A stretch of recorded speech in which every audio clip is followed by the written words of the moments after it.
Members, if you could settle down, please, and members of the public.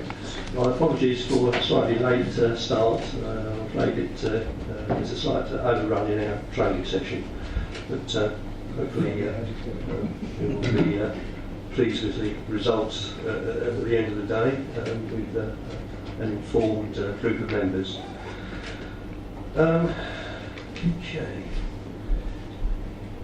I have to read the evacuation announcement, which I cannot see on the desk at the moment.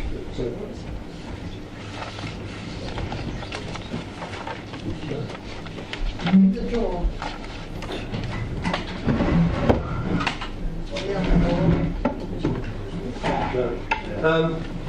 Well, I'll make an impromptu one in that case then. For those of you that are not familiar, there is probably an unlikely emergency evacuation, but if we do, it has to be to the main car park out this exit, or the exit behind the public part of the gallery. And meet, as I say, in the main car park for them. Right. I think that probably covers it. This is a quasi-judicial meeting, and we do not allow smoking in public places, obviously. Can't think of anything of this, that seems to be it. Right, to the agenda then. Apologies for absence. I have one for Councillor Ianu. I don't think there are any others from the quick counter. And no substitute member for Councillor Ianu. Non-members attending. Yes, Chairman. Councillor Barbara Wilkins and Councillor Malcolm Maddox.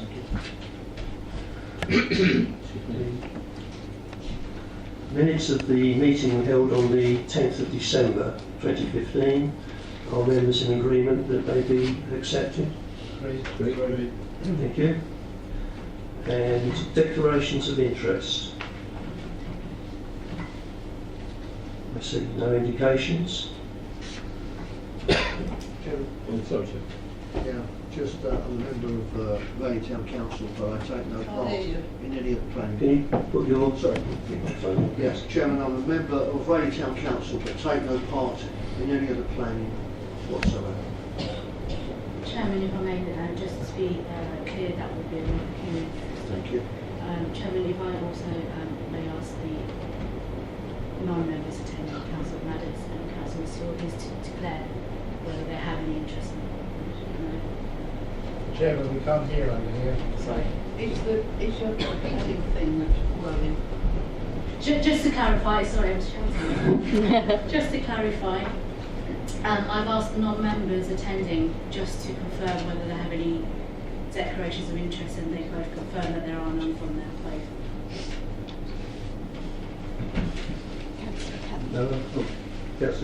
Chairman, I know it's not on the agenda, but just to advise through you, if I may, I think you're obliged to say that this meeting is normally recorded.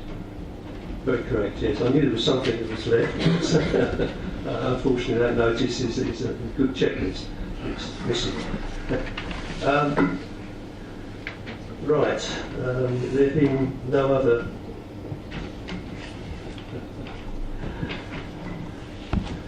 We've just found it. Yes, the only other thing was do not delay to collect any belongings. I'm not aware of any evacuation or emergency test, but so it'll be for real. Don't hang around. Councillor Maddox. Thank you. My only interest in this is Ward Councillor for Pond Chase, non-procurement.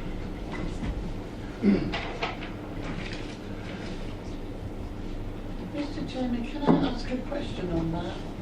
As Councillor Maddox is the ward councillor, he has the right to ask questions, but he can't vote. Is that correct? That's correct. Yes. Thank you very much. Right. Item 6, the Conchase Nursery, Folly Lane, Cockley, to consider a planning application for the erection of 70 dwellings together with improvements to existing access, pedestrian access, car parking, landscaping, open space and related works. Can I just, we're doing presentations now for all applications, so if you look up, there is a presentation set up which Claire will actually talk you through. Chairman, this is an application of Conchase Nursery, Folly Lane, Cockley. As you can see here, this is a site location, so it's an irregular shaped site. We've got in the southern area the main access road coming into the site, which leads through to one individual dwelling here, some commercial buildings, and this area is all predominantly hard standing, apart from this area at the front, where we have some soft landscaping present. To the rear here, the northern area, is where we have a soft landscaped area which is predominantly ponds and grass, that particular section. We also have ditches located to the east and the west. There are 3 designations for the site. We have residential at the front here, and then to the centre is allocated by policy SDR3 for 50 dwellings, and then to the rear here we've got the green belt. This aerial photograph just gives a bit of perspective to the site. So we've got the railway lines to the north here and an area of woodland. We've also got residential surrounding the site. In particular, we've got the Asters, which was underway at the time this area which was taken. We've also granted planning permission, outline planning permission, for 7 dwellings within this location here, which also forms part of the allocated site.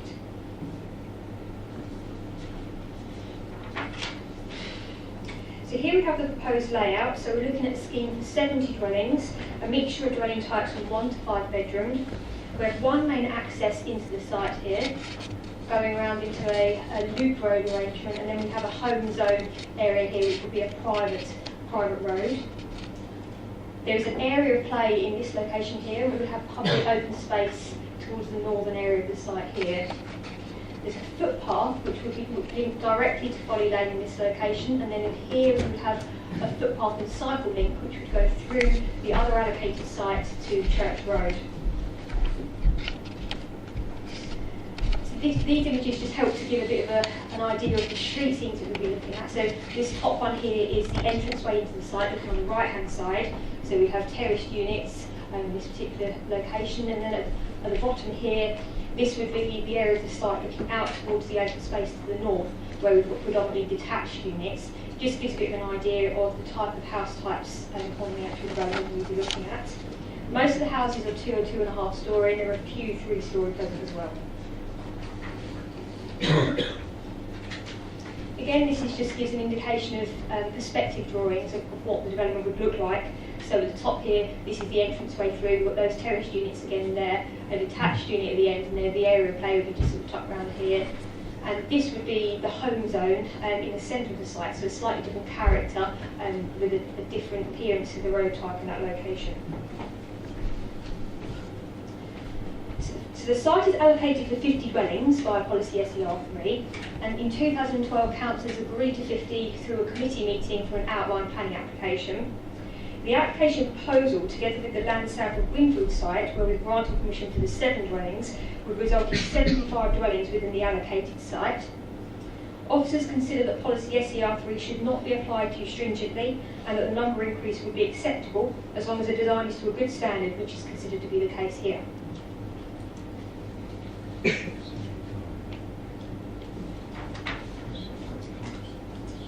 The density proposed is 34 dwellings per hectare, which is considered acceptable as there's quite a variety of density in the local area, and DM2, policy DM2 seeks a minimum of 30 dwellings per hectare. The County Urban Design Officer does not object to the design, subject to some conditions to seek minor improvements. The proposal is policy compliant in respect to garden sizes, parking and the technical housing standards.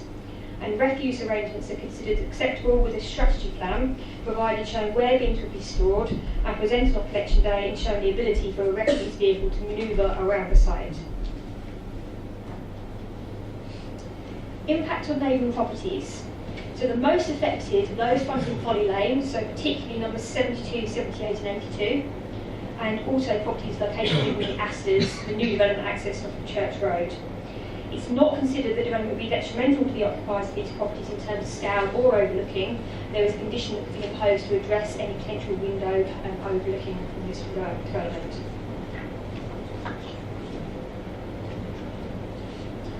The site is located within flood zone 1 and a critical drainage area.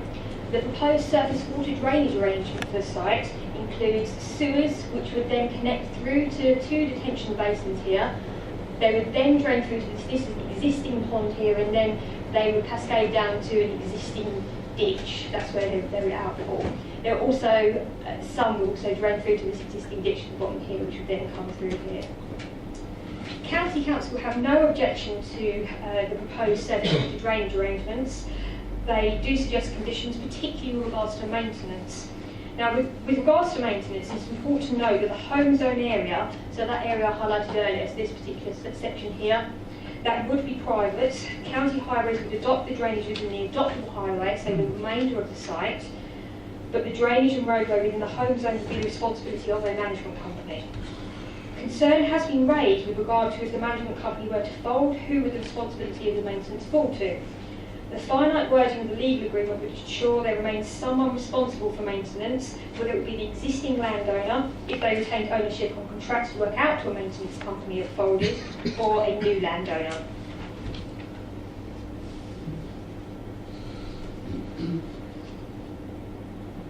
So with this plan here, we're showing that we've got the play space located here, which is proposed, and the open space to the north.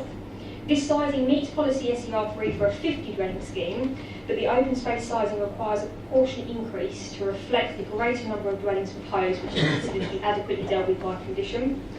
An outdoor sport youth facility and allotments are also required on policy SER3.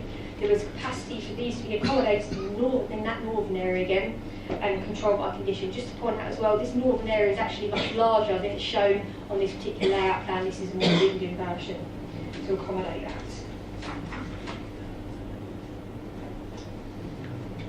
that. The site is considered to be located within a sustainable location. County Highways have no objection to the use of the site and the existing access by 70 dwellings. They do suggest conditions, for example, visibility space and the upgrading of the Alderman's Hill bus stop. With regards to ecology, there are 3 badger sets on or adjacent to the site. One of those sets would be closed to enable development. There's also been slow worms and grass snakes discovered during survey work. However, the Council Ecologist does not consider there to be any objection to the development and considers that mitigation can be sufficiently dealt with by condition. During the course of the application, a tree preservation order was issued, which predominantly covered areas of the eastern and the northern elements of the site. Some works are proposed to preserve trees, quite minor works. The Council's tree officer does not object to those works. The Phase 2 assessment submitted has confirmed that contamination is present on the site, but conditions could ensure that such contamination is sufficiently addressed. Whilst no lighting scheme is submitted with the application, such a scheme could be sufficiently required by condition, and we have dealt with that in that manner previously with schemes such as this. No air quality or noise assessments were submitted with the application. However, the air quality assessment is only required in relation to transport movements. The transport assessment confirms that there will be no increase in traffic movements compared to the authorised usage, and therefore air quality is not likely to differ at the site. A requirement for a dust management scheme and wheel washing facilities by condition would address air quality during construction work phases. With regards to noise, it is considered that the noise generated from the site would be less than the authorised commercial operation. Renewable energy, the proposal is for solar photovoltaic panels, but the more detail around that could be dealt with by condition. With regards to healthcare, it has been identified as a deficit with regards to local doctor's surgeries of around £23,000. Such mitigation has been accepted by the developer and will be paid and funded through the legal agreement process. With regards to affordable housing, the quantity proposed meets policy. We have 25 units at 35.7%. We also have acceptance now of the 10-year mix of 80-20, although we would have potential for variation subject to the viability or need statement. With regards to education, There is not sufficient capacity at primary school level. However, the applicant has agreed to fund this deficit, which amounts to around £206,000 sought by Essex County Council. Now, these were the only two outstanding matters identified by officers which had resulted in the recommendation for refusal that you would have seen initially presented. So the recommendation has now been revised from that presented within the initial recommendation to refusal to approval, subject to a legal agreement and planning conditions as set out within the addendum.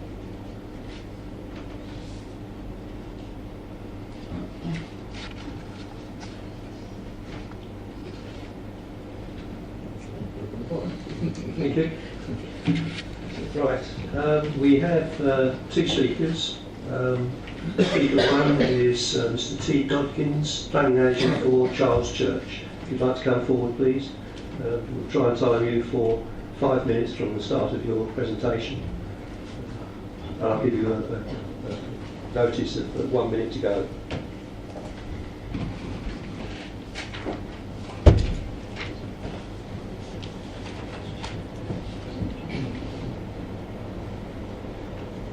Thank you, Chair. I think many of the issues I was going to discuss have been covered by the officers, so hopefully I can be brief, certainly less than 5 minutes. Chairman, we're having difficulty hearing over there again. Can you turn this heating thing on, because that's so loud?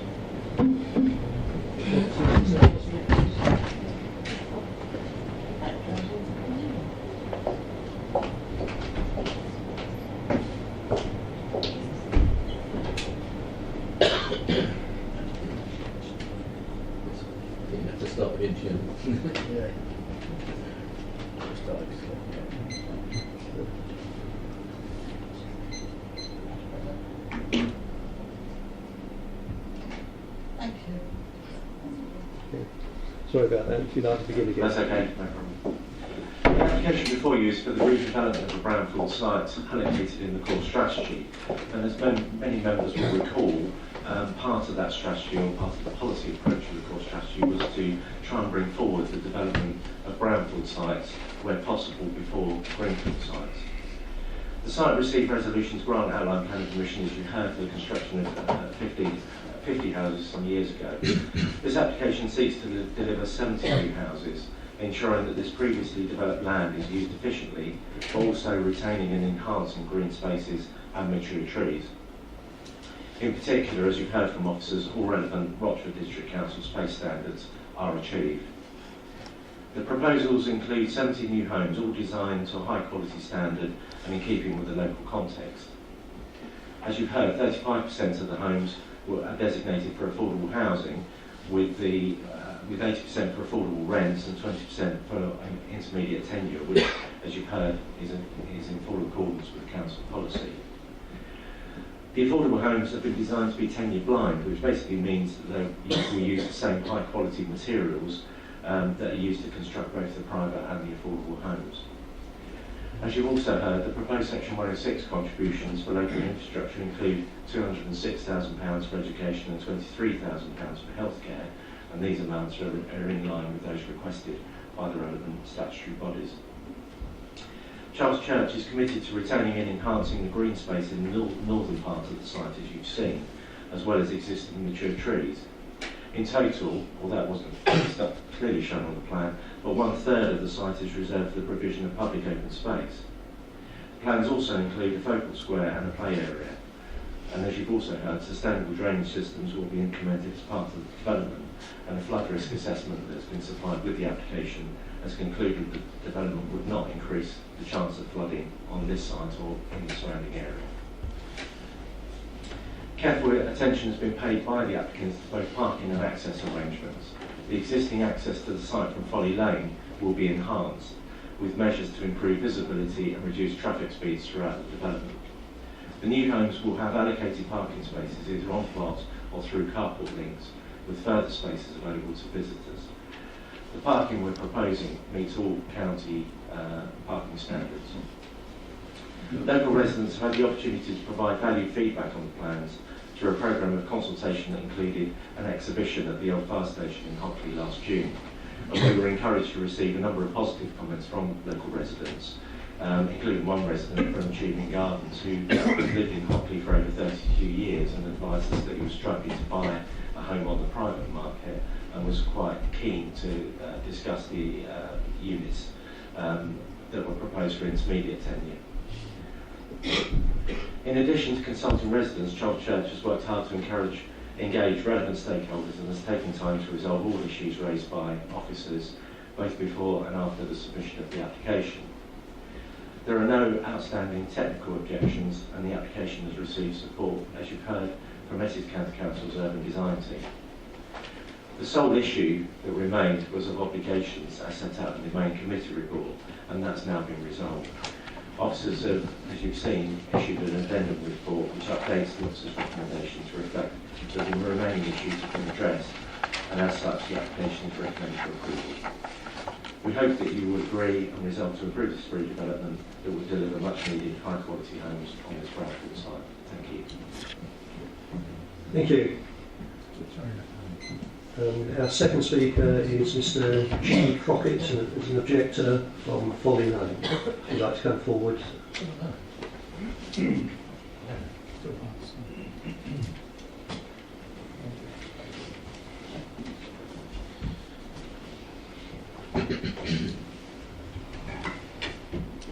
You'll also have 5 minutes with a 1 minute reminder towards the finish. Thank you, Chairman. My name is Graham Crockett. I've lived in Folly Lane for over 20 years now, and I've lived in the Rayleigh-Hockley area just about all my life. I care deeply about the area, and that is why I'm here to talk to you today. I noticed my previous speaker was calling the area Brownfield. Well, it wasn't Brownfield, was it? It was Greenbelt. The only reason that it has become Brownfield is because, if you don't mind me saying, the incompetence of the council. Any of you who don't remember, I will take you back and remind you exactly what has happened over the years.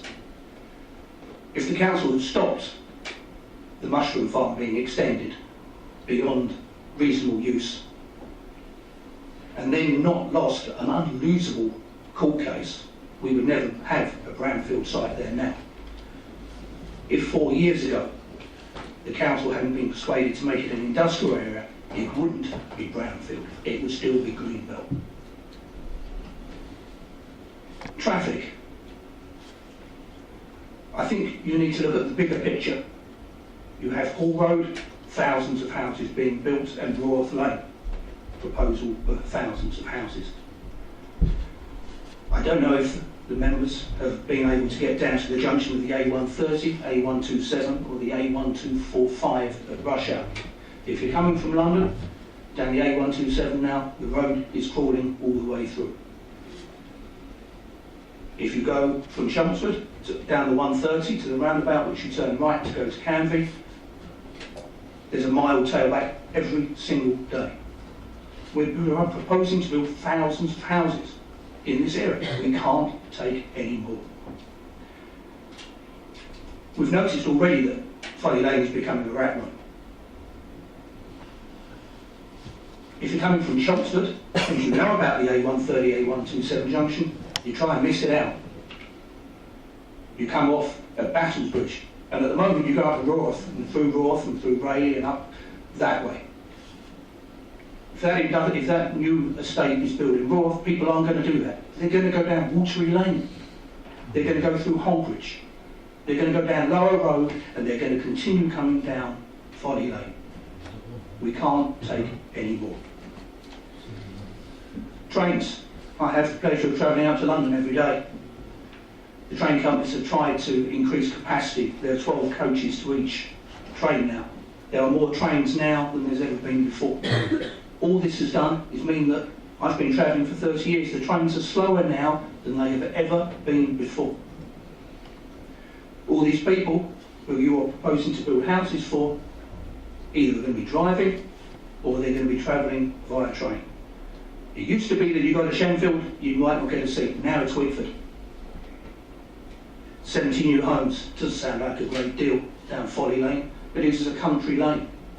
People are already parking on the road. Every house has 2 cars. Doctors. I noticed the £23,000 payment that's been offered. It's pathetic, isn't it? My wife had to try and get a doctor's appointment this week, funnily enough. Rang up on Monday, 3 weeks she was told it was going to take. Only alternative was to go down before 8 o'clock today to get an appointment in the freezing cold and queue up there. So she did that. She was so keen to get a doctor's appointment, she got down there first in the queue, got to the receptionist, no appointments. £23,000? That might pay a GP for 1 year. What happens after that? It makes no sense. You have 1 minute. Thank you very much. I've nearly finished. I'd like to thank you for paying attention to what I've had to say.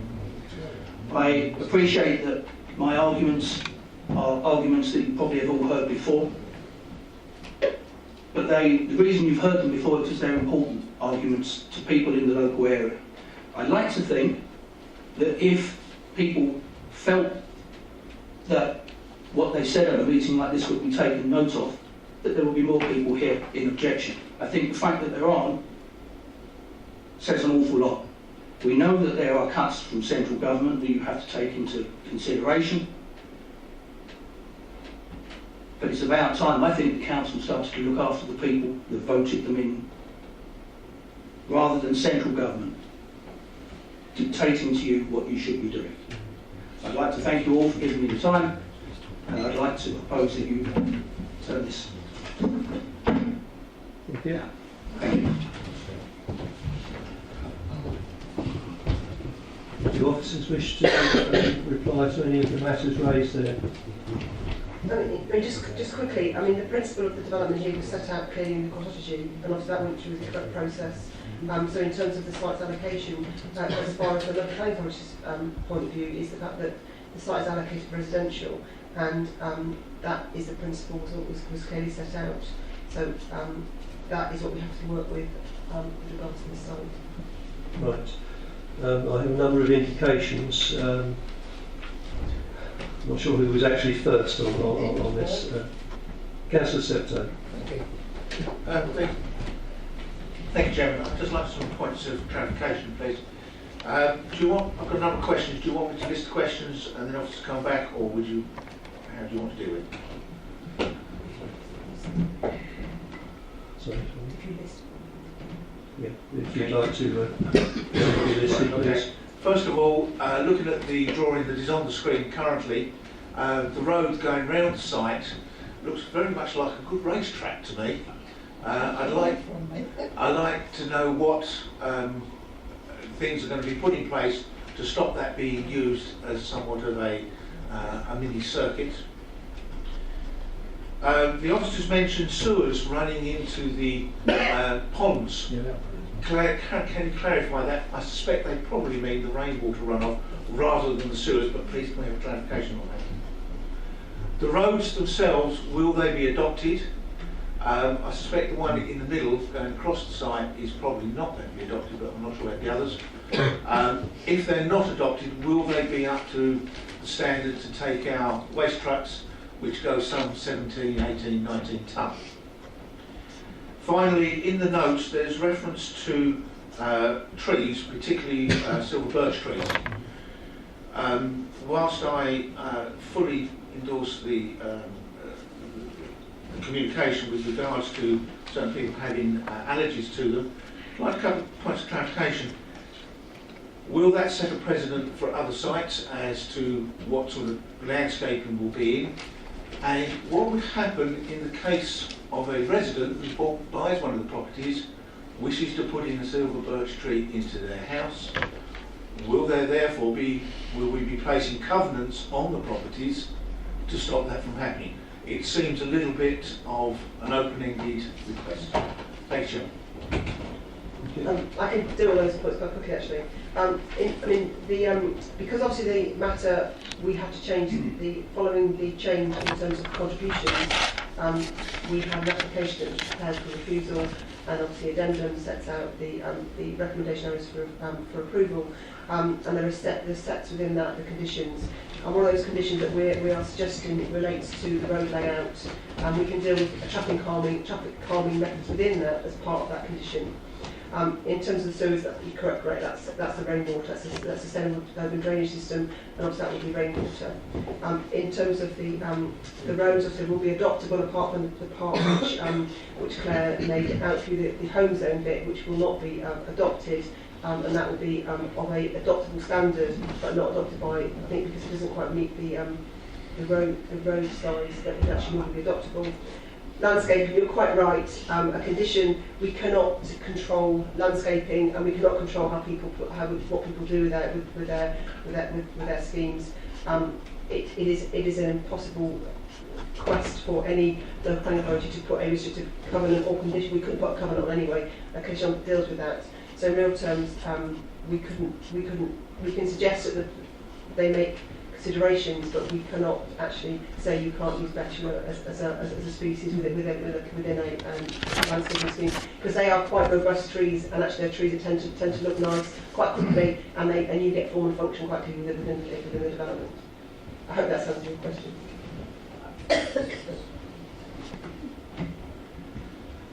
Thank you. Councillor Hayter.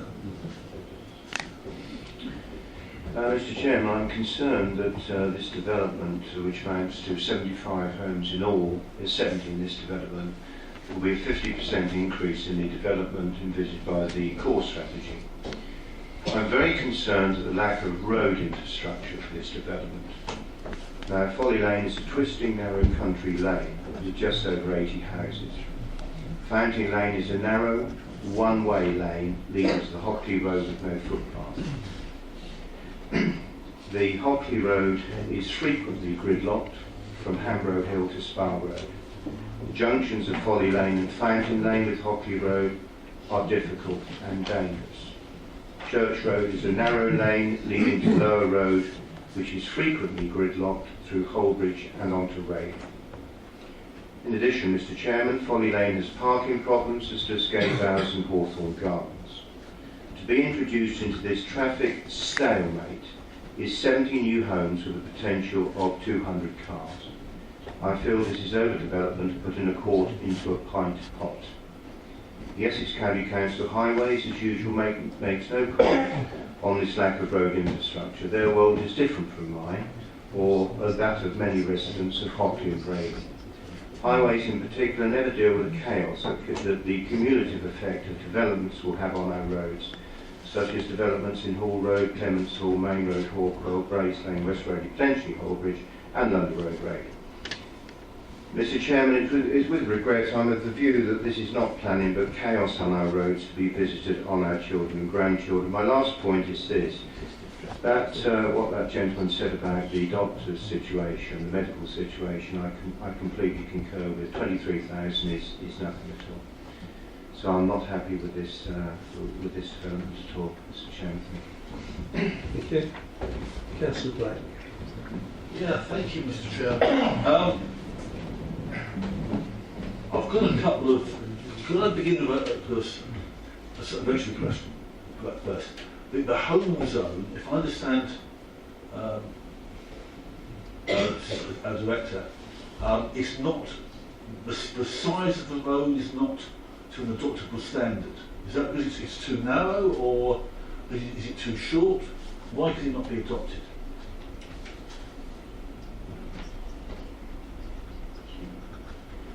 The road, it is partly to do with size, partly it's a shared surface, and that basically changes the how that part of the development is actually seen as like a calmer area, in terms of that it doesn't form part of the normal form and function. It's like a private roadway, and a lot of developments do have that approach now, where you've got a different surfacing, and it creates a break between.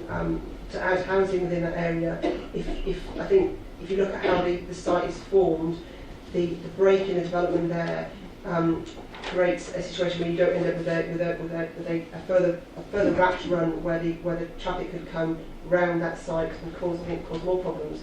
The home zone has come forward from the applicant. As far as we're concerned, it's acceptable in terms of how it sits within the development site, and it's not it doesn't cause any problems in terms of any other issues with regards to the surface or the road size. If I can come back, seeing the graphic, the design of the home zone, it seemed to be quite an enclosed area, not very much an urban design rather than a rural design. Thinking back to my early days of the Essex Design Guide, circa 1984, where we talked about the rural Arcadia and the built urban environment, and the home zone seems to be much more of a built urban environment than anything else, certainly not rural Arcadia.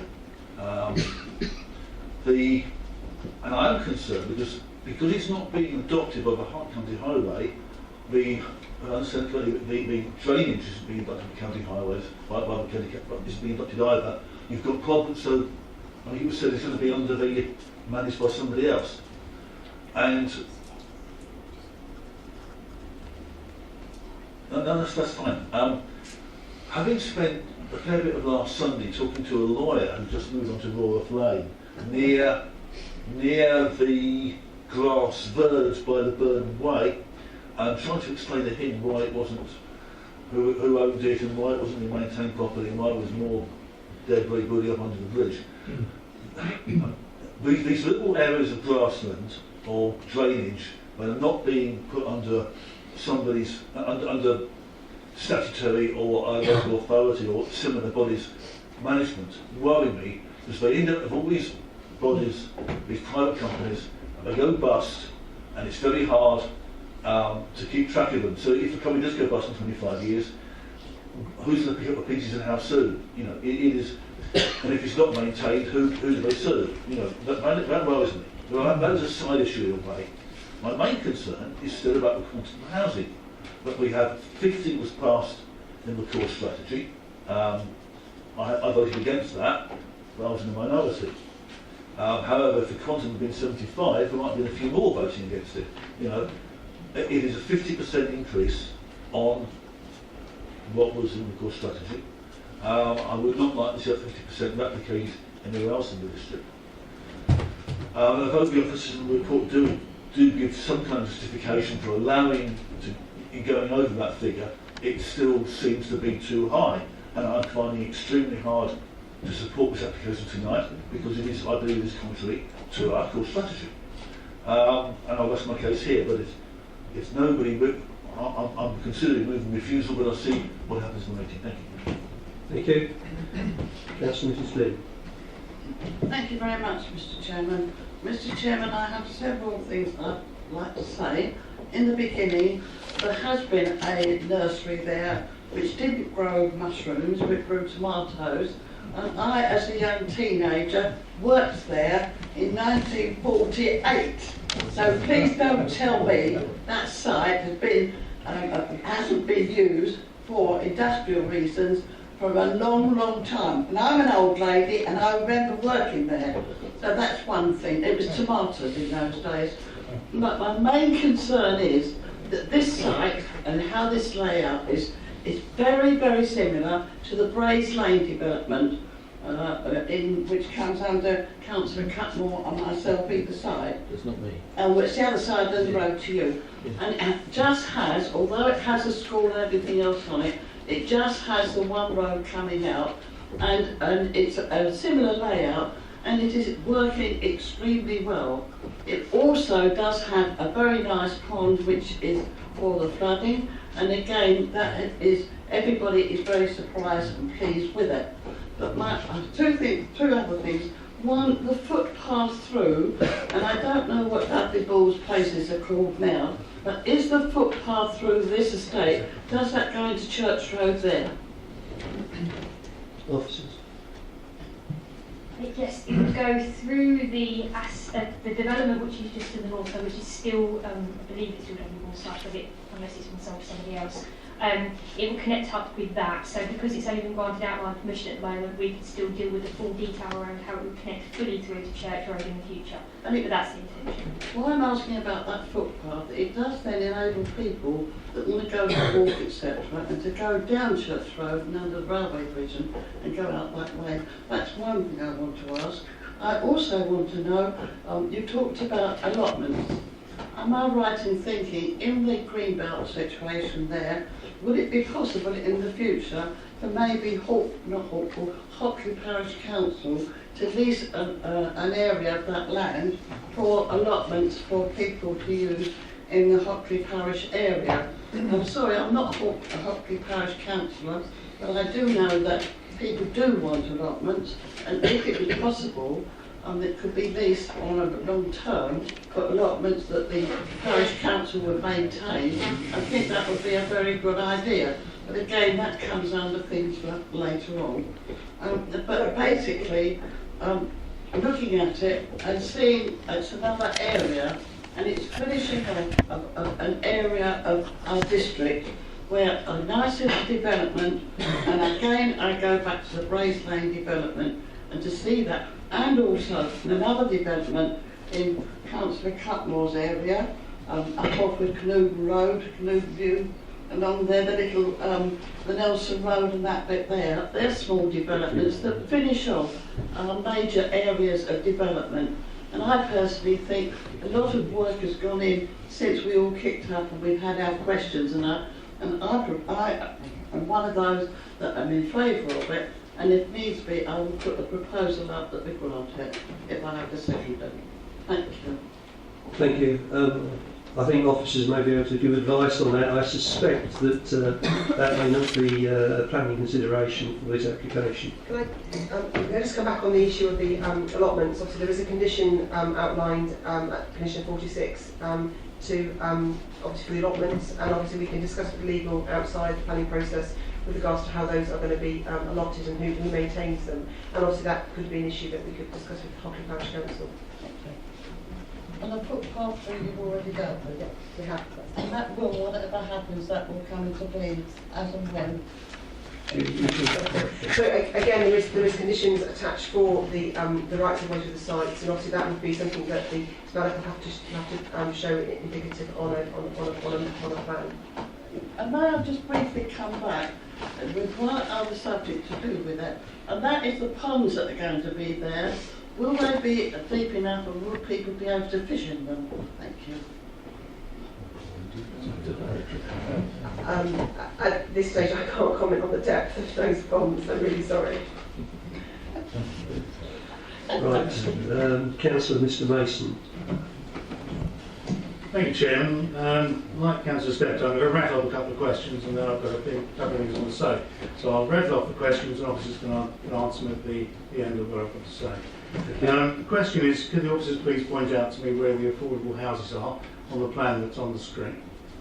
And in the second instance, I would like to know whether each property has its own allocation of amenity space to the standards that we've laid down, or are they using space elsewhere in the site? And in terms of comments, we've had a presentation, we've had Councillor Haig to speak about highways, but I think it behoves us to say that we are entirely dependent on the traffic studies done by the applicant, the traffic study assessments that are done by the County Council. And whilst we may have personal views on whether or not the right understanding has been reached in the report, sadly there's nothing we can do about it. And if we could end up in a situation where, were we to turn down an application for Highways Matters, we could find ourselves potentially available for significant costs because we don't have the expertise to determine that. The second one is a response, if you like, to Councillor Black, who spoke about the quantum. I certainly understand his point about the quantum, but I need to tell him that at the public examination on the allocation sites, the dear inspector decided to delete our cap of 5% increase. So any site across the district, Councillor Black, can be increased to at least 30, and it will have to be increased to at least 30 because that is our standard, and anywhere beyond that. I'd just like to have answers to those questions, please, Chairman. Thank you. Councillor Mrs Mason. Do you want us to respond to those? Well, Can if you you- answer if you- Councillor if you Mr wish, Mason first, please? Councillor Mason did indicate that he would be waiting for replies at the finish, but if it's more convenient... Well, I think for you what to I answer meant now- was after I finished speaking. Fine, okay. The social housing is marked in green on the plan in front of you. Can I come back on that particular point, Chairman? Certainly. Chairman, I don't know whether this is a policy because I haven't read the development management policy recently, but in every other application we've looked at, and indeed we've passed, we've insisted on pepper potting. That's not pepper potting. So I would like to ask the officers whether that complies with the council policies and why it doesn't comply with the precedents we previously set.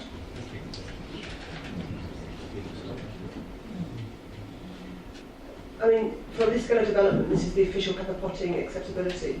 We're not looking at a large scale development, we're looking at a medium scale development, and this meets the requirements for that to occur.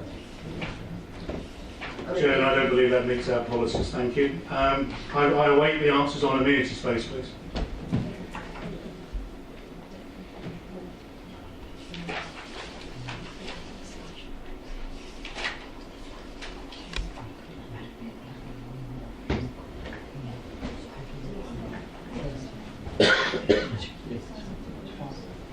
Yeah, in terms of amenity space, it's set out in the report, paragraph 6.21 and 6.22, that the all of the properties meet the minimum standards within their own plots. And the final point in terms of the Essex Highways and we as a local planning authority and Rochester District Council aren't the Highway Authority. The Highway Authority sits outside our control. It sits within Essex County Council. They are the Highway Authority. We have to seek their considerations for developments. If we considered that it was an incorrect response, then we would ourselves be open to a challenge, and you're quite right. So in real terms, if they consider the application with their own work and the work of the applicant to be acceptable, then that is the position that we have to that we are left with. As we are not a unitary authority, we have no control. Unitary authority is obviously a different position. So as far as we're concerned, if Essex County Council accept the development in terms of its what will fall from it, there are a number of conditions that they've come forward with, and again those are set out in a format in the addendum, and obviously we will be building on these to work them into full conditions. Okay. Councillor Mrs Mason. Thank you, Mr. Chairman. Firstly, can I say I have sympathy and empathy with the problems outlined by the Speaker. However, as my co-ward councillor has clearly demonstrated and said, our hands are tied in Essex County Council in those respects, especially in respect of transport. I'm also concerned with some other aspects of the property. I'm certainly concerned with the lack of pepper potting for the affordable housing. I'm not sure where the amenity space is for the flats, but that's a minor point. The more I have heard about this application, the less I'm liking it. However, the one thing that we do need in this area is affordable housing. And members are generally rightly concerned about the provision of affordable housing, or the lack of it, especially for the rented sector. Indeed, in the report that we have before us, over 505 applicants are asking for properties, rented properties, in Hockley alone. The officer's report highlights this need, and I would have hoped the viability assessment would have been provided by the applicant before the application was put before this development committee. I do feel strongly that members should have the final say on affordable housing provision, and do not feel that this should be delegated to officers. May I ask that if we do approve this application, that we alter the condition under recommendation, big condition 1, in line with the precedent set in the Hall Road Development Committee decision in that any variation from our policy of 80 to 20 is referred back to the full development committee and not authorised by officers. Thank you. Councillor Mason, that's a very good point, and we would agree with that. That is the correct way forward. Any viability assessment that would move away from that 80-20, we fought hard to get that 80-20, and I tell you that we will bring that back to committee if there's any variation of that with a full viability report or a needs assessment, because obviously the council's requirement is to provide rented properties.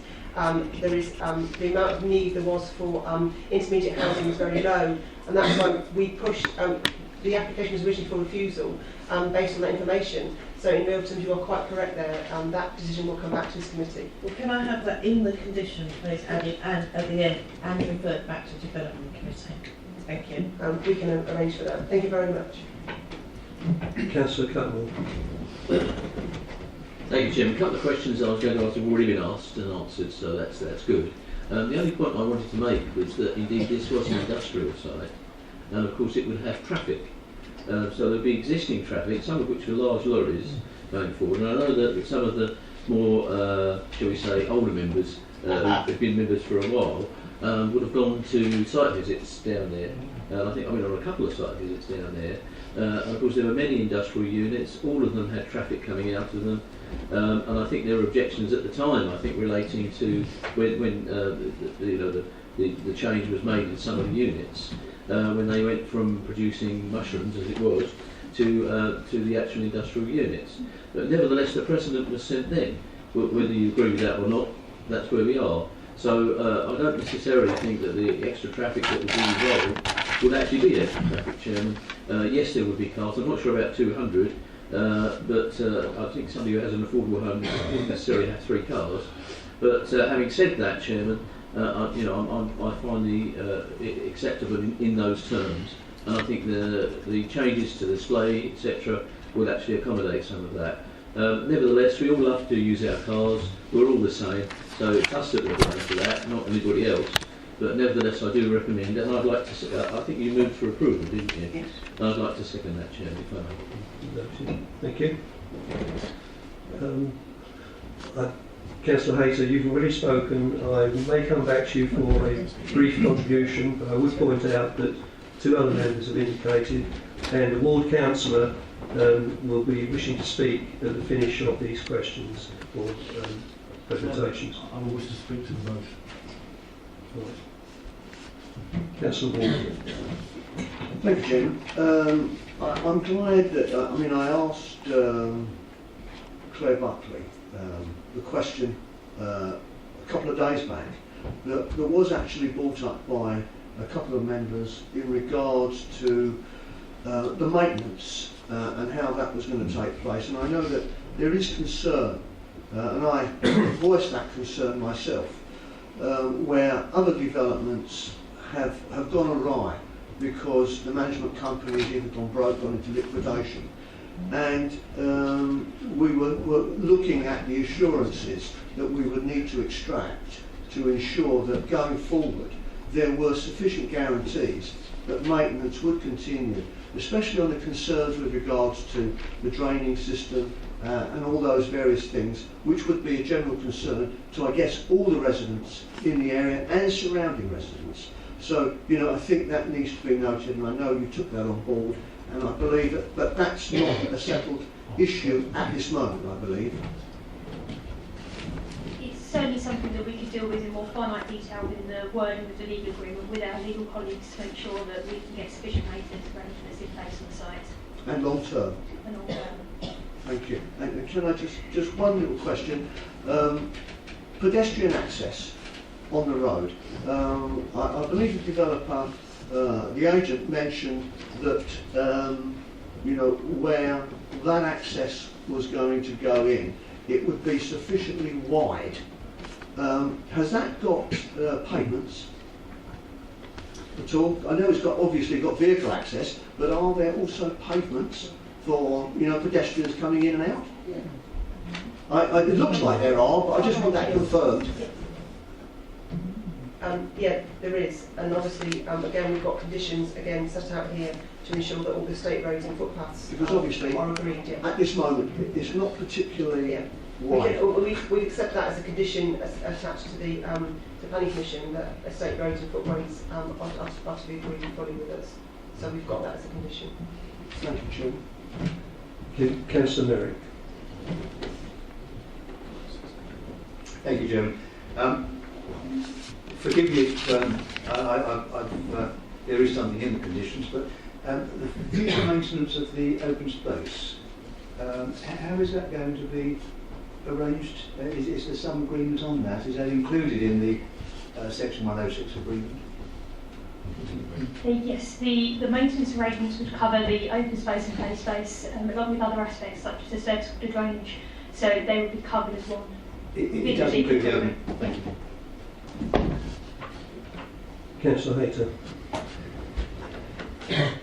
Yes, thank you, Mr. Chairman. My only point is this, that I know that Councillor Mason said that the Essex County Council highways, you can't challenge it. Well, I would dispute that, because I think here they have a duty to deal with access, they have a duty to deal with the surrounding roads. And here they have, it's prima facie, failed to do so. I don't think there would be any problem if one went on appeal to raise that. They have not referred to the surrounding roads at all, the state of traffic in the surrounding roads. They should do so, and they haven't done so.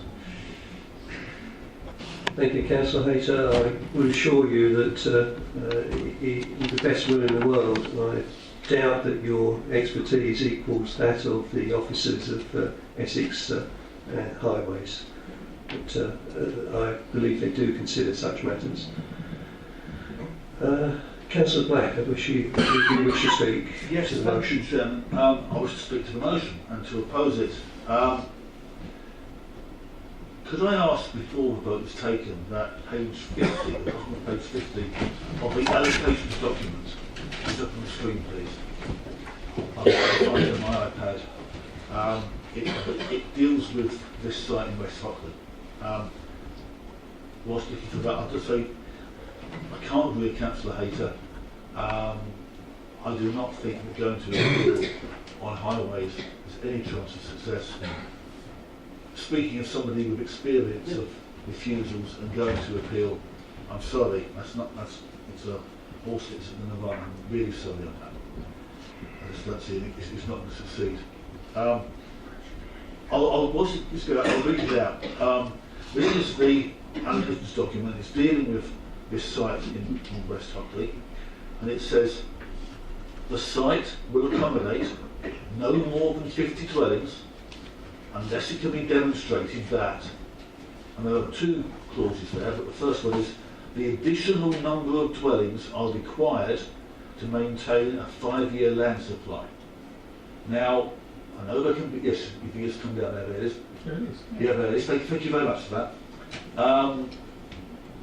There may be arguments over 14 months as to whether we've got a 5-year land supply, but reading the reports is at the moment we do have. And I don't think a case has been made, I don't think it's been demonstrated that these 20 or so extra houses here in West Hockley are required to maintain a 5-year land supply. I can't support this application for those reasons alone. Yeah. Thank you. Do any other members wish to speak before Councillor Steptoe? Yes, Chairman, just a point of clarification. The social housing, we've spoken in percentage terms. Can we have an actual number that they are? It's 25. Right. Councillor Maddox, as ward member, you've been very patient in waiting. I hope that some of your potential questions may have been already answered, but please do. Absolutely, Chairman, and I thank the committee for their observations, and I'm so glad that some of the members are casting doubt on this application. I certainly agree. I'm going to take your guidance because I don't know what I can say. I know I can ask questions, but I don't know what I can say, so I'll take your guidance. I certainly will agree. I certainly will agree with the speaker, the local resident, and most of what he said. The highways issue is horrendous.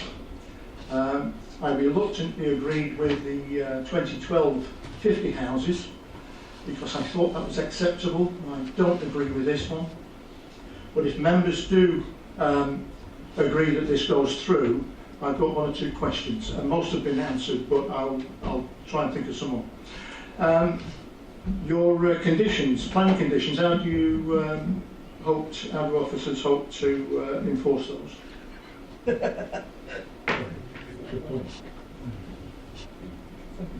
Conditions the conditions I set out on any decision notice are enforceable under our legislation, and they are enforced. And that's the point which we are pushing forward as a service now, is full compliance with conditions. They should be complied. They will be complied with. And on new developments such as this, and we're looking to build quality into our developments, they will be complied with. Otherwise, it's pointless adding them to a development. And I'm new to Rochford. I'm used to developments complying with conditions, and if that means taking developers to court, I've taken developers to court. I've taken other developers to court and almost put developers out of business. So I'm quite happy to move that forward. So in terms of this permission, or any permission with conditions attached to it, we will seek compliance in full, as the same as with 1 and 6 agreements. I take your observations and thank you for that. If this application goes through, and I'm hoping it doesn't, I'd like to refer to number 46 on those conditions. Is there a location dedicated for that now? And on the plan, could you show me that, please? And the entrance exit. So that's about the allotment, so I apologise.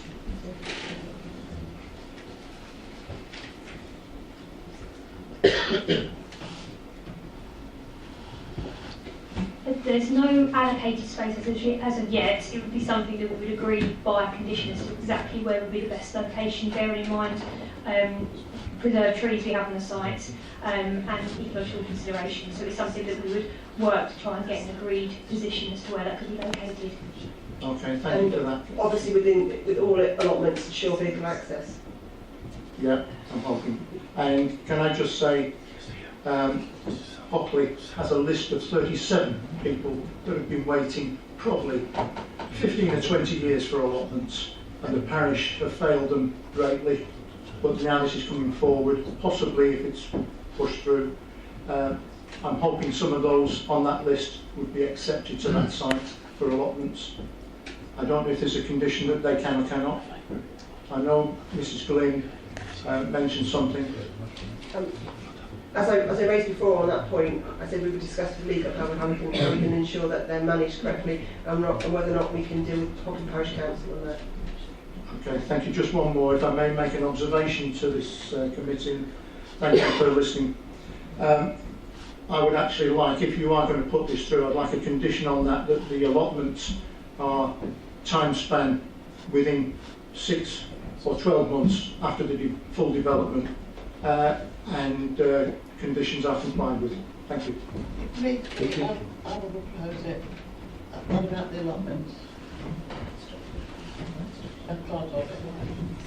Chairman, if I may, on the allotments, if I recall, allotments would need the cooperation of your parish council to assist with us, because legally the allotments cannot be transferred to the council, then transferred on to the parish council. So the parish council would be fully involved in that from that point. So then once it's transferred, it would go to the parish council to manage. If I may come back. Councillor Mellis, yes. Thank you. I may say something that's wrong. Sorry, legal. The gentleman that assists the running of the parish council, Michael, I can't remember his surname, has been anti-allotments ever since he got there. So whether he gets cooperation or not, and whether the actions of the parish councillors have just been a matter of course to placate applicants for the allotments that may never have come along, I'm doubtful that the parish council may have. I'm concerned, but I'm hoping that this application is turned down anyway. Councillor Septon. Just a question. if the parish council aren't interested in there, is it possible to have another allotment organisation to pick up where the parish council is? Yeah. An allotment site is in there. Yeah.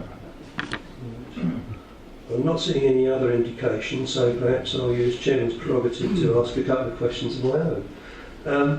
Could you, officers, refresh my memory as to the actual density requirements? I believe it's normally in excess of 30 dwellings per hectare, and what is actually applicable to this proposal? The site has 34 dwellings per hectare, and the minimum by policy we look for is 30. So this is the minimum which would be allowed? Minimum is 30, so it exceeds our minimum. Sorry? So it's quite low. Sorry, could you just repeat the actual density of this proposal is? 34. 34, sorry, I didn't catch the 4. Right. Okay. For the benefit of the public and for the speaker, I believe there were some slightly erroneous figures mentioned also in terms of house building within the development within the district. Hall Road was mentioned as being a development of thousands. That is not the case. If you combine the two, there is more than 1,000. That may be the actual figure for the annual expectation within the period of the local development plan is a mere 250 houses per year, which is a very small number relative to the 34,000 or so which currently exist and the likely needs of this district. I understand I'm not going to make a comment, but 250 per year, or in 3 years' time, that's 750. Sorry, please, I'm not taking any further comments from the public gallery, but that was meant for the notice of those members of the public who may have been misled by the reference to thousands. That is not an immediate requirement on us. Are you just wishing to indicate levity, Mrs. Mason?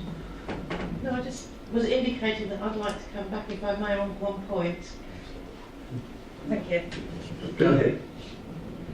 Thank you. The only other point that concerns me, apart from policy contradictions, is the pepper potting. I heard, and I must admit I was pleased to hear it, that the developer is making all the houses to the same standard, which is certainly a welcome effect. So I wonder if we could consider perhaps a more pepper potting arrangement, because I don't think it's healthy to have all the affordable houses in one row. I realise where there's flats, there's not much you can do about it, but I'd like that to be considered, please. Thank you. Councillor Ward. Thank you, Jim. There was one issue that was brought up by members, and obviously it has troubled me a little bit, obviously with regard to our core strategy and our initial amount of 50 dwellings, where we now have 70. I would like some guidance from our officers with regard, to how reasonable that excess is, and will it ever be considered an exception? Can I have, the arguments put, back to me as to why this is an exception? It's not safe and safe. Or not? Or not. It's not an exception to the plan. I mean, the material, the principle of the residential development is set out in from point 6.1 to 6.8, and that goes through why the housing allocation and why we've got the figure that we've got to. As we just heard, we've got 34 dwellings per hectare. Our minimum is 30. It's not overdevelopment. We're not high density development. We're quite a good scale. We have got issues of achieving some of our housing supply at the moment because we've got stalling of some major developments within the district. So in real terms, there is a consideration for this site being able to provide additional numbers. It doesn't take development into areas where outside the line of previously used land, and the added bonus to the land is bringing forward further open space, additional connectivity, and hopefully allotments. If the capacity was significantly dense, then obviously there would be some considerations, but it's a very low dense application before us that I think suits the current residential pattern within this location. Chairman, can I just come back? Okay, so Yes, sorry. The word exception was wrong, and I withdraw that. It was the wrong term. It was just wanting clarification as to how that's been arrived at, because this question has actually been raised by other members. Thank you. do you wish to make any further comments?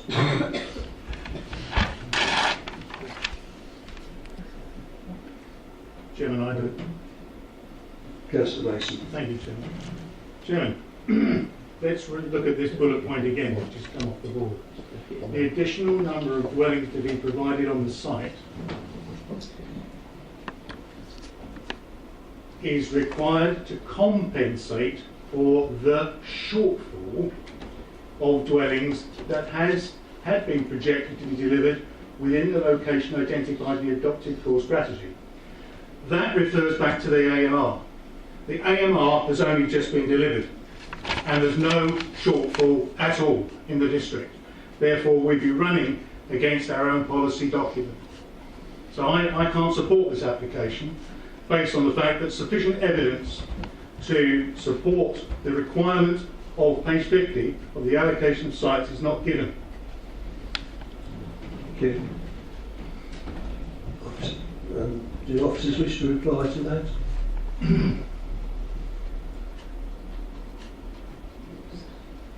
As set out in the report, paragraph 6.4 says the planning statement submitted explains the position of the 5-year land supply has been set out in the monitoring statement, which confirms the council considers that there is a 5-year supply within Rochford district. The planning statement goes on to state that it is acknowledged that within the report there have been delays in bringing forward some allocated sites, including Hall Road and Sandwich Mills and West Reading and Holbridge sites, and that monitoring report also acknowledges that the 5-year supply can realistically be achieved, bringing forward close to 21 sites. On the basis of the information currently available, it's considered that the 5-year land supply supplied within Rochford district, with the last assessment within the last 12 months. The latest 2015 update of the 5-year land supply will not be available until early 2016. However, it is apparent that some large sites have stalled and will reach development stage later than anticipated. The additional number of dwellings proposed for the site over the anticipated allocation is modest and can justly be considered against the principle set out in Policy SER3. The concept statement of Policy SER3 is clear that it should not be applied too stringently with regard to the total number of dwelling numbers if this leads the site moving forward and producing a quality outcome. As this site falls in the definition of previously developed site, this should be maximised to their full potential without jeopardising the design and policy requirements. Such maximisation would reduce the pressure to build on greenbelt through any development, though any development would still provide a good level of design. Therefore, it's considered that the development is acceptable. The council will not be justified in refusing the application on the basis of the resulting additional 25 dwellings in allocated area set out in SER3 quality allocation. That is written in the committee report, and that's what would stand in front of the council in terms of any further decision making. Thank you.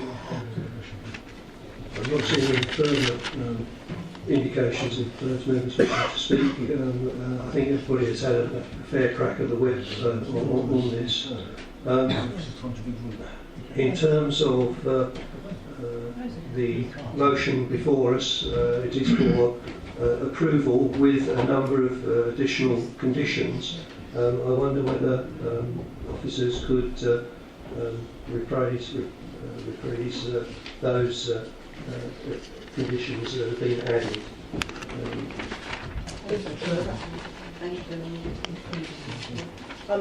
The issue with regards to traffic calming we can pick up in regard to the condition that already set out, condition 14.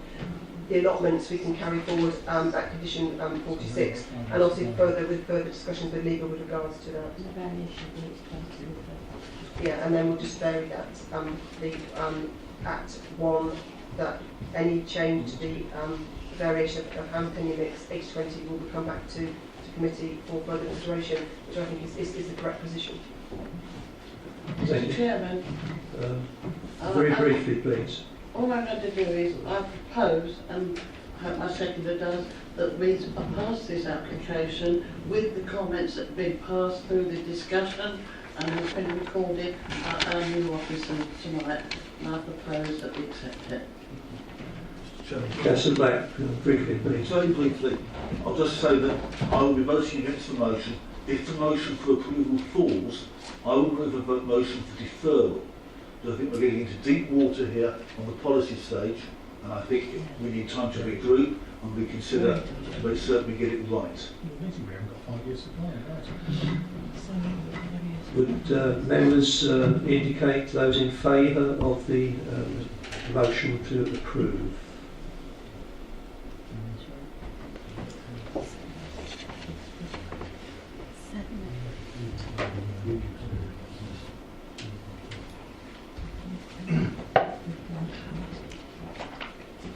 Those against? I would like my vote against the Sorry, Chairman, because of the particular issue that we've raised about the A&R and the fact that we've now admitted we haven't got a 5-year supply, which is very dangerous. Thank you. Thank you. Right, item 7. Has it been approved? It has been approved. Oh, thank you. I hadn't noticed that in particular, I must admit.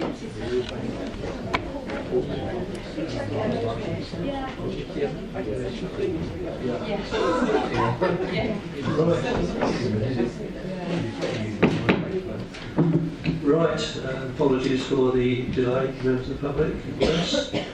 Item 7, the 28 to 30 London Hill Rayleigh to consider an application to demolish an existing bungalow and construct 3 detached 5-bedroom houses and form 2 new vehicular crossovers. Please continue.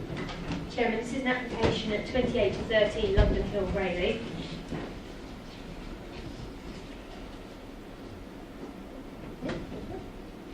Thank you. The site location here shows that the site consists of a detached bungalow. We've also got a detached house in this location as well. The detached bungalow is on quite a spacious plot. It's within the existing residential area, and whilst the site itself is not located in the conservation area boundary is in close proximity on the opposite side of the road, approximately here. London Hill is quite a busy classified road leading to the top of Rayleigh High Street, so it's quite a prominent location.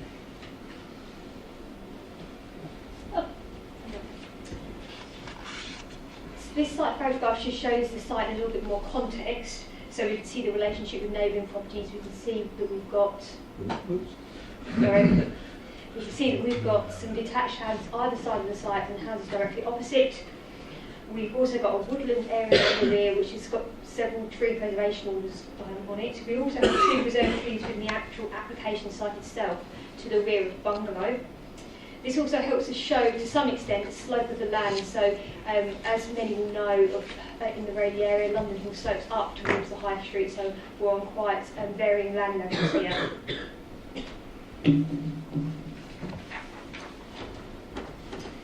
Here we have the proposed layout. So the proposal is to demolish the existing bungalow. No works will occur to the house number 28, which will remain in this location here, and construct 3 detached houses. 5-bedroomed. There would also be 2 new accesses onto London Hill located here. This would retain the existing access and just modify it for this proposed dwelling here. County Highways do not object to the new accesses onto London Hill. The proposal would have 2 off-street parking spaces per property. This would include a driveway space and an integral garage space. The garages do decrease slightly in one corner to 6 metres below the 7 metre requirement, but this is still considered to provide a usable parking space. It's only a very small corner of the garage that would reduce that quantity. The 100-metre square garden area requirement is well exceeded here per property. With regard to the frontage widths, our requirement is 9.25 metres, and we're looking at around about 9 metres here, but it's still considered sufficient separation. We've got hip roofing and visual gaps as well formed through the land levels, which generate a degree of separation between the plots. The technical housing standards are met in relation to the total floor space requirements. The storage spacing and one bedroom are just below the requirements, but there is the capacity internally for those to be adapted by condition to enable those to be met. This just shows an example of what they would look like. So we've got quite a contemporary looking design. One plot would be handed. We'd have hip roofs and dormers as well. The County Conservation Officer raises concern with the scale and design. It does not object in principle to the modern design, but does consider the proposal would have a negative impact on the conservation area in its current form. Officers do not consider this to be the case. The site is outside of the conservation area, and a modern design has been approved for the bungalow directly opposite to be extended to form a house of contemporary design bordering the conservation area, which is something that we need to bear in mind as a consideration of this current application.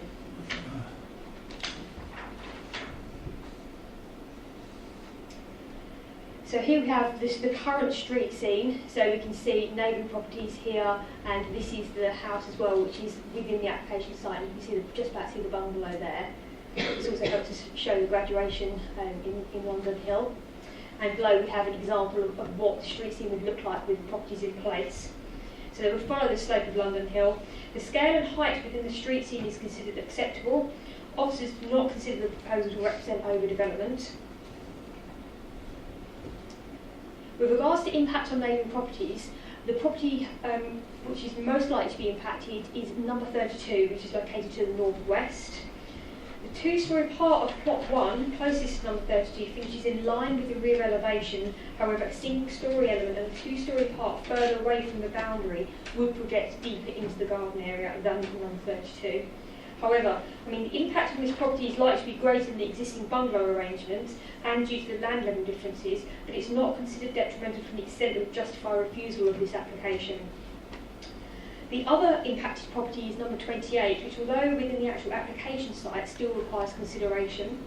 The 44.5-degree angle would be breached, but number 28 is on a higher land level, therefore it's not considered the overshadowing would result to that particular property. Balconies are proposed to all plots, but 1.7 metre high screens are proposed as well to each side of the balcony, which would prevent unacceptable overlooking. With regards to ecology, survey work has been undertaken which has shown evidence of badger activity within the site. Mitigation is suggested, but this is accepted by the Council of Ecologists who just suggest that a condition be imposed to address that. With regards to trees, we have 2 tree preservation orders on the site. However, again, the Council of Arboriculturalists does not raise issue with that. They should not be impacted by development, and no works are proposed to them as part of this proposal. It is considered that more tree planting should occur to the frontage of the property, properties proposed, and this could be controlled sufficiently by planning condition. With regards to archaeology, there is archaeological interest due to the site's proximity to Rayleigh Mountain Conservation Area, and work would be required which could be controlled sufficiently by condition. With regards to drainage, we have land level differences and a natural stream as identified by residents within this area. Therefore, surface water drainage would be important here, and we can sufficiently control that by condition to make sure that we get something acceptable on the site. The recommendation is one of approval subject to planning conditions as listed within the officer recommendation. Thank you. We do not appear to have any speakers scheduled, so I throw it open to members. Councillor Hayter, I think you were first, and Councillor Septor, and Councillor Black, and Councillor Smith.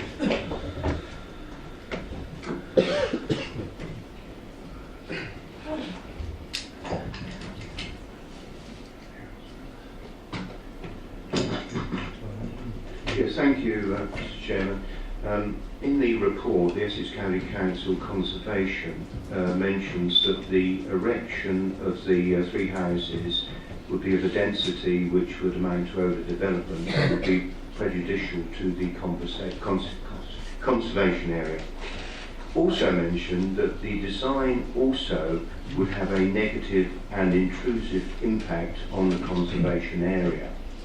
Now, this is mentioned in, I think, paragraph 412, page 712, and the council tried to combat that, I think, in paragraph 35, page 72, by saying that modern design has been accepted in the conservation area in 2 cases. But I think this is slightly disingenuous, because the Essex County Council Conservation is not talking about modern design, it's talking about the specific design of these homes, and therefore I think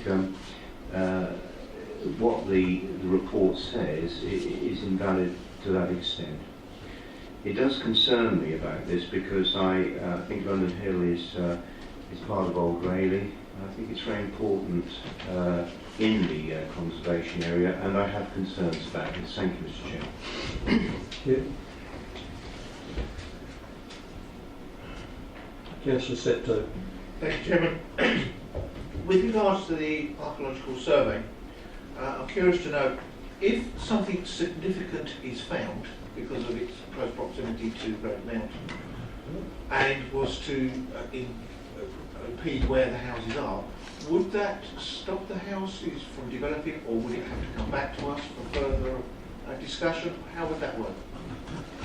We've had this issue on Hall Road at the moment, where they dug pits and they found significant finds. What they do is 2 things: they either remove the finds, or they actually just leave them in situ if there's development's not going to touch them.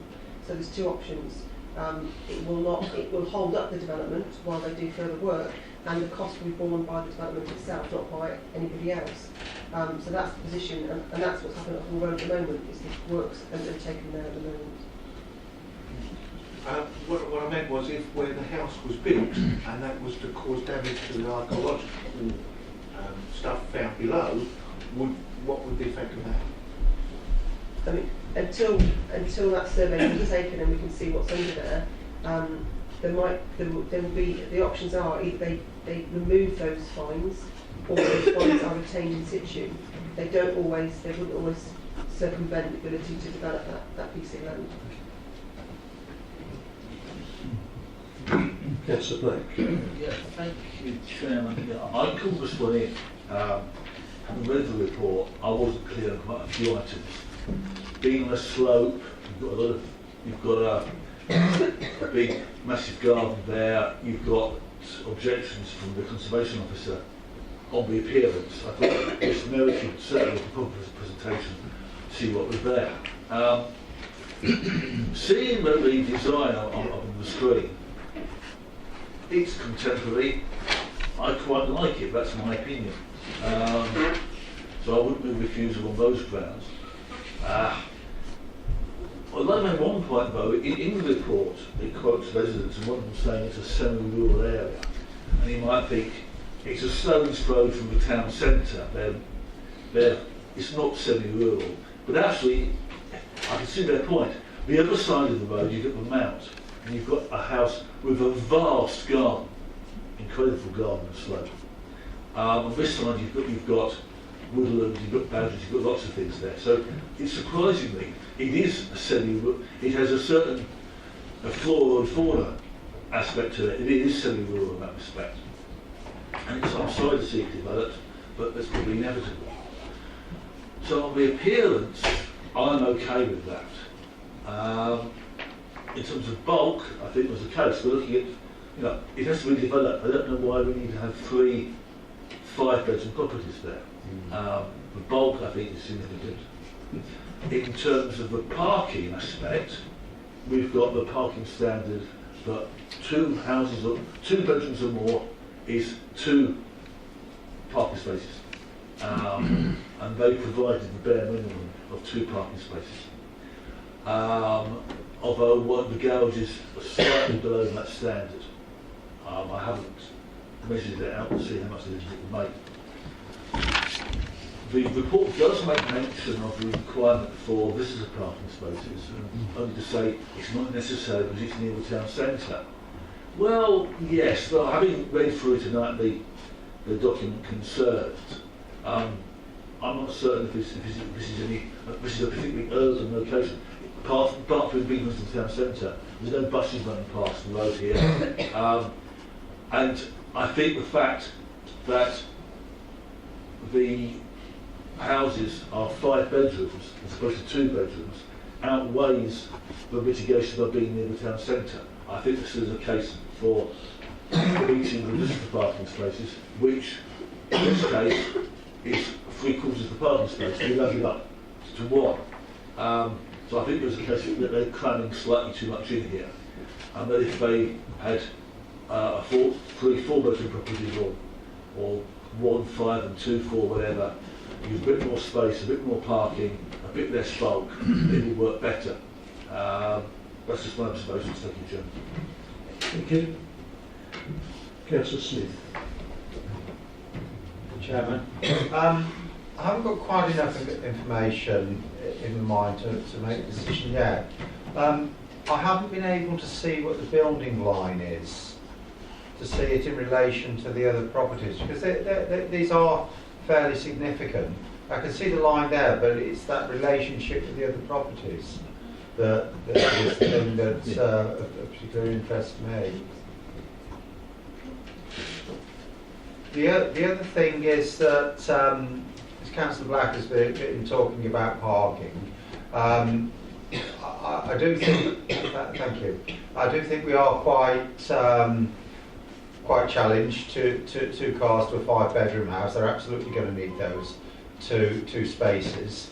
On that particular slope of London Hill, cars parked on the slope and the manoeuvring of traffic around them is problematical from a highway point of view, although Essex Highways haven't really recognised that. But I wonder whether we still retain any ability to put any restriction on the ability of those garages at a future stage to be converted, or whether they have consent or permitted development rights to do a conversion there. I think if possible I would like a restriction on that. Having seen that building line, they're not particularly prominent of the adjoining properties, so I've removed that concern. So, but the issue about the garage and that being used for parking is important to me, given the specific location and the scale of the property. We can condition the garage not to be converted into anything else than a garage, so we can add that as additional condition to protect that car parking space in areas like this where we've got restricted car parking.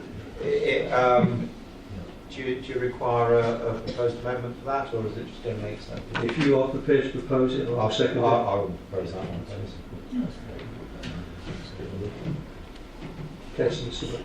Councillor Glynn first, then Councillor Mason.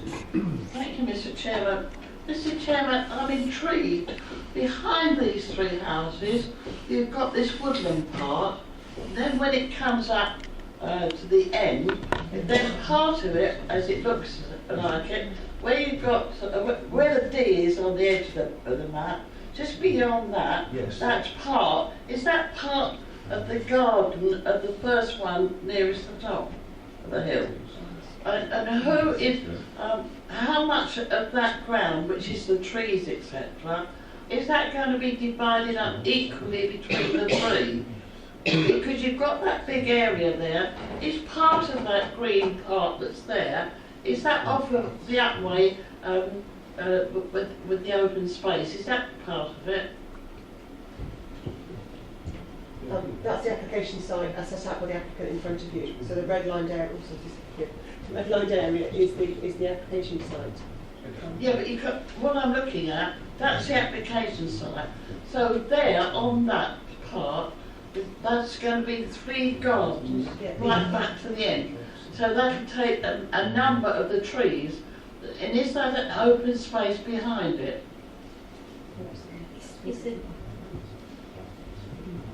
To the rear, there's a triangular area of woodland which is subject to tree preservation order. It's not within the application site, and it's not within the ownership of the current application site. But the point is that land that is opposite Fitzwynart School, is it back onto that?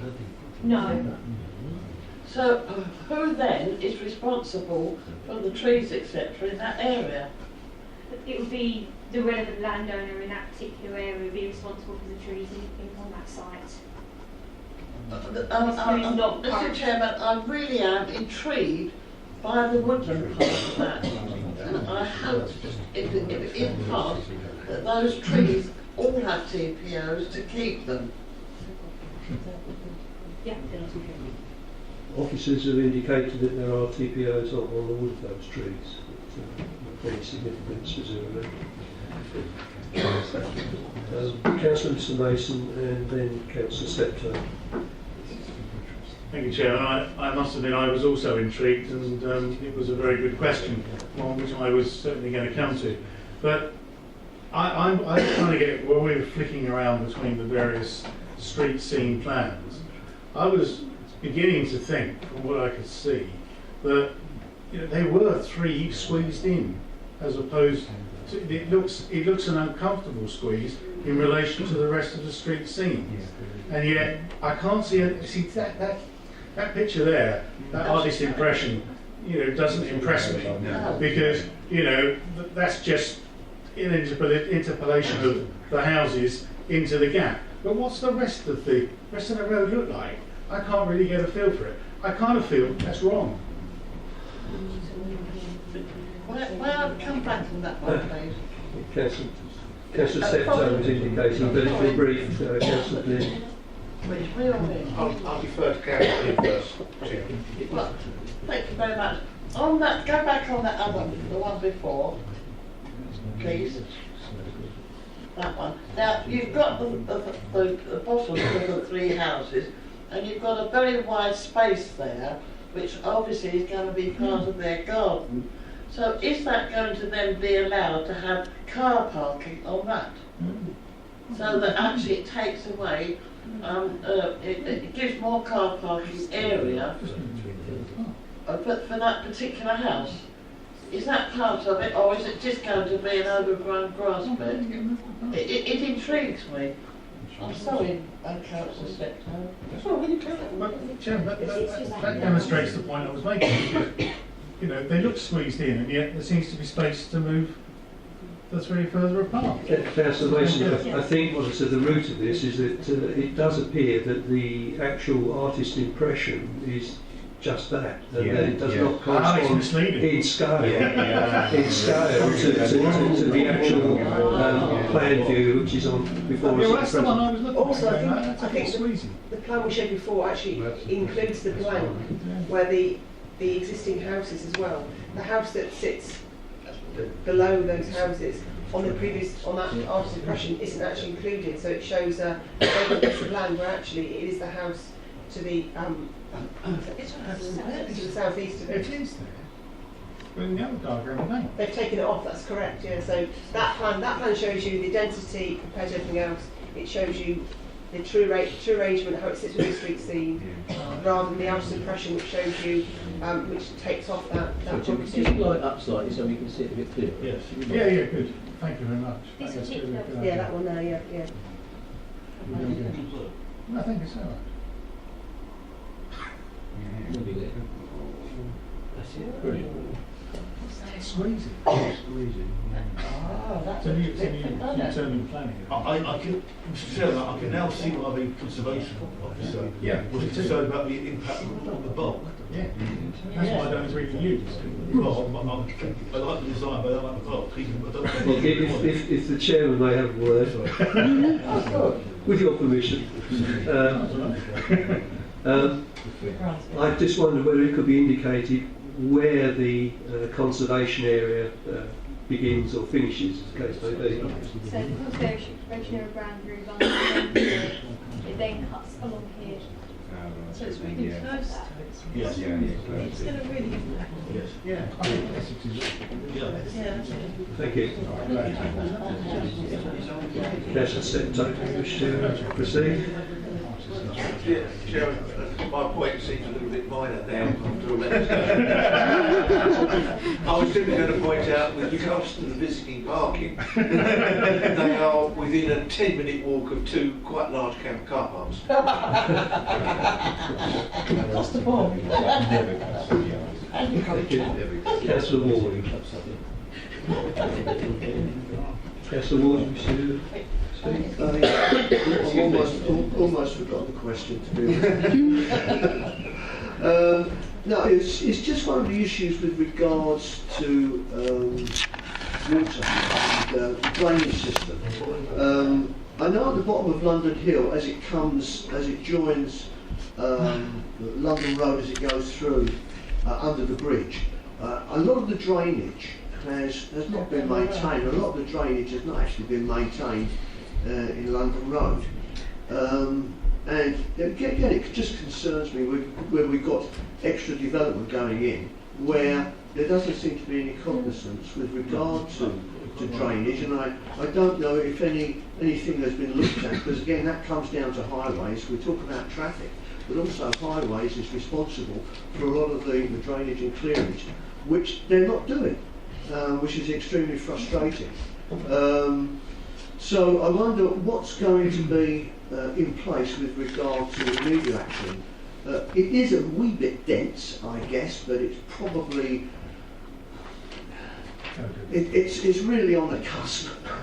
I'm looking at that as on the cusp of density. But what's the impact? What's the impact with regard to surface water and things like that is envisaged within the plan? Thank you. There's a condition 17 that deals with the issues of surface water drainage on the site, and that has to be agreed by the council prior to any works occurring on site. So that will be dealt with by condition.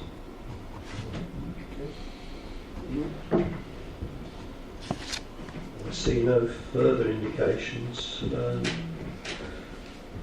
At the moment, we have an amendment for preventing the conversion of garage space into additional living accommodation. Anything other than garages? Sorry? Anything other than garages, Chairman? Okay.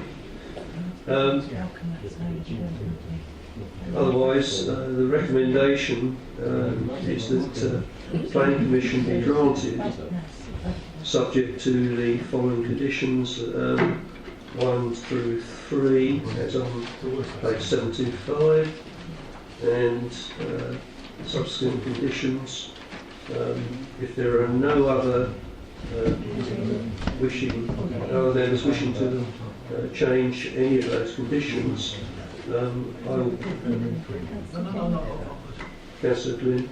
Yes, before you finish with all of this, I want something put about the archaeological side of it, because although I know it sounds dark, but there could be something in that area that has an ancient well or something like that on it, and I would like to think that something like that comes up when it's looked at, and it's just bones and stuff and just lost. Because I really, like many other people, feel that it's so close to the old castle that was there, and the stuff from that castle went to Happy's Castle. That's history. But at the end of the day, that was a very important site all those years ago. And I think because this is so close, and it's where all the woodland part is, I really want to know, make certain that a really proper archaeological look is done before any of it takes place. And I'd like that as part of it. That is set out in condition 22. Yeah, I know it's true, but I'm making certain that that is really, to me, the most important item to do with this development. Right. I see no, as I say, I see no further members. Mr. Chairman. Councillor Blake. Yeah. Have you actually moved approval yet? I was moving from the chair, given that there was only one amendment so far.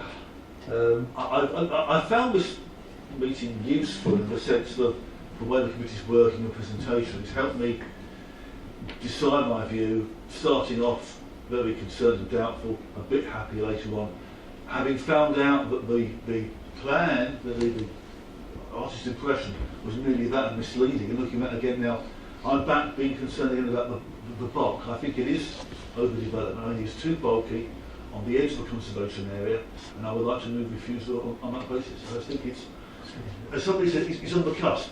And I think, for me, being so close to the conservation area, it's over the cusp. And I'll second it. I would move refusal on those grounds.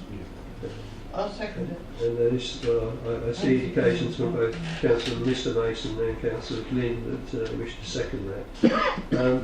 Officers, are you content to accept that, or do you wish to have the reasons for considering it as overdevelopment explained, please? The application is acceptable in terms of how we have done the application, and looking at the bulk of those buildings in the context of what is within that local area. The issue of overdevelopment, I don't think we can run the issue of overdevelopment, and the initial bulk, I don't think we will be successful. 32 is equally as bulky, 29 is equally as bulky. You look around the site, and also you are, as you move towards the southern part of that area, you're dealing with semi-detached properties of a significant size. We wouldn't be able to substantiate a refusal based on overdevelopment and bulk, based on the impact on conservation. And the design. Mr Chairman, I'm in difficulty here because we've got a report from the Conservation Officer who recommends refusal, and I believe, on balance, that it is too bulky, and because of the bulk of it and the size, that has knock-on effects in terms of the impact of the neighbour and also in terms of parking. There's a little bit too much here.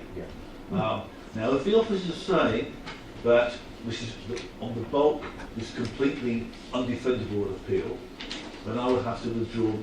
I mean, we'd end up paying costs, and I would withdraw the motion. And if it is one, but we get applications. We get applications where officers recommend approval and members move refusal, and it goes to appeal, and sometimes we win. Now, I'm really, I don't want to give the officers a huge amount of work if it's going to end up us paying costs. But I just think, bearing in mind we have got the Conservation Officer recommending refusal, that this is a reasonable refusal to make. Councillor Mrs Mason. Thank you, Mr Chairman. Through you, could I just ask for some clarification? We're talking here about a recommendation for an Essex County Council officer for refusal. Earlier we were talking about Essex County Council officers with highways and with surface water draining, and we were saying we have to defer to them, and yet now we're saying we don't have to. So I'm a little bit unclear here as to why we have to defer to Essex County Council on some aspects, but we can ignore them on others. So could I just have a little bit of clarification on that point? Thank you. I mean, in terms of archaeology, urban design, and conservation information, they are purely an advisory part, which we actually pay for that function. And with any information we're given, we, as the local planning authority, it forms part of our decision-making process. And obviously, we have to. It becomes a consideration we have to look at, and we have a weights and balance way of dealing with applications. And you look at all information that comes in together, and you make a balanced decision. And in terms of looking at the information supplied by the application as a whole, the information from Essex County Council as advisory, which we pay for, we would feel very difficult in trying to protect that position at appeal. And it's not a case of the local planning authority shouldn't take a position that if you are of the threat of costs being the reason not to pursue a case to appeal. It is the case of if you've got the right materials to allow you to pursue. And in this case, I don't think, based on the information we've got before us, that it would be in the interest of the council to pursue this matter through to refusal, and then if the applicant decides to appeal, the outcome of that appeal may go against the council, but it's not a cost issue in this case. But it's an advisory petition for Wessex County Council. They're not like they are not like the Highway Authority. They're not in control of this function. We just don't have our own office to do this work. If I just may come back on that, please, Mr. Chairman. Just come back on that. So what I understand from the officer is that basically we have all the information as we normally do, and it's a matter of really judgment, individual judgment as to the weight that we apply to that advice. Thank you. As with decision making, the decision making process in the council is about that obviously an officer will give the application, and it goes through a approach where the officer makes a recommendation. That recommendation is checked by is validated by a team leader. It's further validated by myself, and then as with this case, it will go on the weekly list. So it is a judgment call by some applications judgment called by 2 officers, another application judgment called by 3 officers. It is judgment, and that is the process that the planners are trained in dealing with. It's looking at information and applying that to policies, and also to other material considerations that we consider to be all part of the application. And in this case, the advisory comments from the Wessex County Council didn't provide enough steer that the planning application could be refused in this instance. Thank you. The substantive motion that we have before us is for refusal. Would those members inclined to refuse please indicate?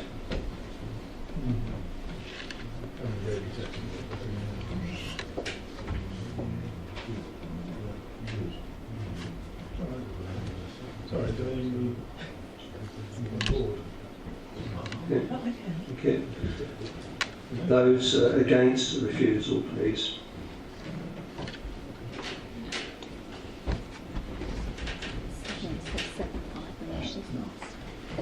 The motion for refusal is lost. We therefore consider the motion for motion from the chair for approval, with the condition as amended for restriction of conversion of garage spaces to sort of other uses. Those in favour of approval with that additional condition, please show.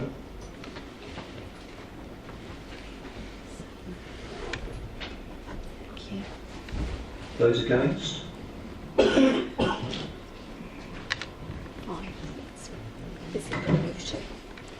The motion is for approval.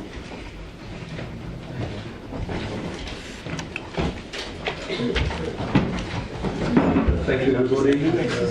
Kept you so long. I wish you a good evening. Meeting closed.